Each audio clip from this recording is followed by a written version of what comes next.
we have another settlement against Google that I argued in the Ninth Circuit a month or two ago, and the class is literally getting zero, Wow. and instead they're giving tens of millions of dollars, over $40 million, to the ACLU, to Harvard with its $50 billion endowment, Hmm.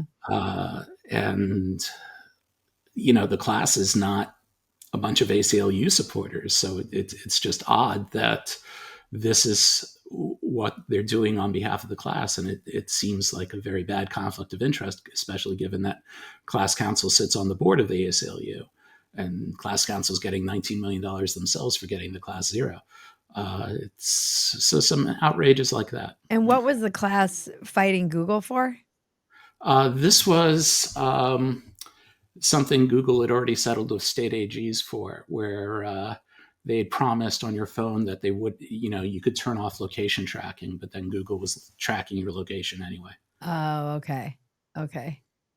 I mean, I feel like everyone's tracking us at all times now. It's so crazy. That was one of the things that came out during the BLM protests, riots, whatever it ended up being, was just how much of that information was being sold to third parties because they were able to determine who was at these protests. Not necessarily, I mean, individual information wasn't released, but um basically your everything else about you, all the other stuff. It was crazy. And I that's when I people were like, this is nuts. It's mostly white people at these. I was like, more importantly, why do these third parties have all of this information from our cell phones? That's wild to me. Just today, I saw something that we transfer. It's interesting with all the AI stuff. I saw something that in WeTransfer's new terms of service, basically, they own everything that you transfer so that they can sell it for AI to train on, which is Hmm. nuts. Well, ChatGPT now saves all of your conversations, and the New York Times is about to get access to all of that in their copyright case against ChatGPT. So it's not clear what's being done to protect the privacy of third parties in that. It doesn't seem like anything is being done to protect the privacy. What drives me crazy as someone who's on YouTube and has creates content is I'm pretty aware they're scraping all of this stuff for to train AI.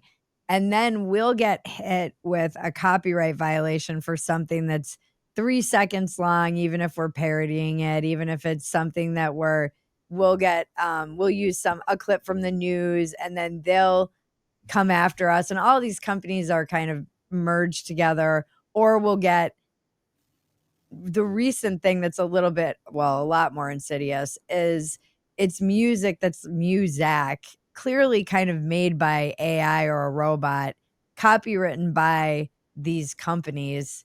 And then you get a copyright violation. It's not so bad that you'll get a strike. They just use it as a reason to demonetize you. And it's nuts. So you have no recourse. You're basically like, oh, so you're just going to use this so you don't have to pay any creators while you scrape all of our content to train your AI. That doesn't seem fair to me. Yeah, eventually there'll be a market for a platform that doesn't do that. But uh, you know, um, hypothetically, you're supposed to get an opportunity to respond to DMCA takedown notices, and if the takedown notice is issued baselessly, you should have a cause of action against the people demanding your stuff be taken down when you've just engaged in fair use. This wasn't Uh, even a takedown notice. Recently we got one that was just copyright. It wasn't even a strike. It was just a copyright violation. And it was you never would have even known this was copywritten music because it sounds like just basic, AI generated elevator music. And it was on another reel that we were sharing. And they didn't even give us, usually they'll give you the option to edit it out or to change it. They didn't even give us the option to edit it out. They just demonetized the channel and said, demonetize not the channel, the video, the individual video, and that was it. we really had no recourse. We were like, "Well, this is new." Like, every day it's something new.